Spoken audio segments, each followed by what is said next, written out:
Friends Manali பாருங்க, Atal tunnel தெரியுதுங்களா? Update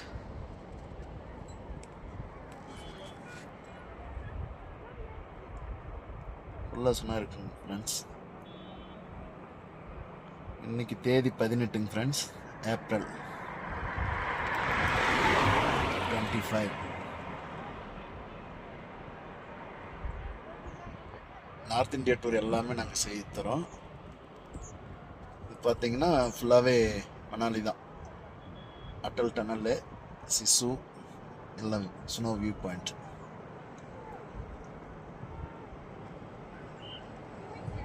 சண்டிகர்லேருந்து நாங்கள் பிக்கப் பண்ணுறோம். சண்டிகரில் பிக்கப் பண்ணி மணாலி, சிம்லா எல்லாமே உங்களுக்கு காமிக்கிறோம். சரிங்களா ஃப்ரெண்ட்ஸ்? சப்போர்ட் பண்ணுங்கள். தேங்க்யூ.